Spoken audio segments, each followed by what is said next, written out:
Friday, chikahan mga kapuso! More than proud si Sparkle star Sanya Lopez sa iba't ibang role na kanyang ginagampanan, mapa-TV man o pelikula. Hindi lang kasi nasusubok ang kanyang versatility sa aktingan, na ipapakita pa raw niya ang iba't ibang uri ng kababaihan.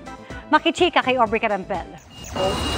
Pero nung napanood namin, halata pa ang mga pasasabalikat ni Sparkle star Sanya Lopez na naiwang marka raw ng isang intense scene sa biggest kapuso family drama na Pulang Araw.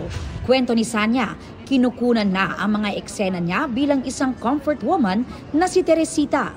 may moment kami doon na sinabi ko talaga na totohanin yung bawat hawak. Sobrang intense.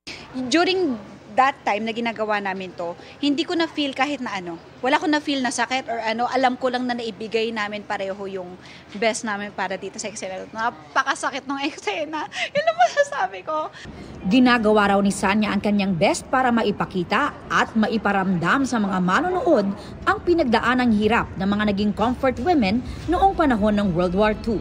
Ang karakter ni Teresita, kabaliktaran naman ang ginampanang iconic character ni Sanya na si Sangre Danaya sa upcoming Encantadia sequel na Encantadia Chronicles Sangre. Kung gaano ko kahina doon sa isa, sa Pulang Araw, kung paano ko naging comfort woman. Dito naman po sa Sangre, kung paano lumaban ang mga kababaihan. Kung paano lumaban ang mga taong nagmamahal. Palaban din ang role ni Sanya sa pinagbibidahang pelikulang Playtime, kung saan isa siyang babaeng lalaban sa sexual predator. Happy raw siya sa natatanggap na feedback ng mga nakapanood ng movie at may mga nag-organize pa ng block screening. Natuwa sila, nagandahan at syempre mas more on yung na-amaze sila na hindi nila ine-expect doon sa pelikula na sabi nila na kaya ko palang gawin yon. Maraming salamat sa mga magagandang feedback po ninyo. Showing pa rin sa mga sinihan nationwide ang Playtime na pinagbibidahan din ni Sian Lim, Colleen Garcia at Faye Lorenzo under GMA Pictures at Viva Films.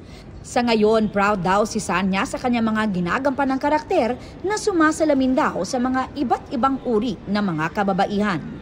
Sana itong lahat ng proyektong ginagawa ko ay makapagbigay ng inspirasyon sa iba.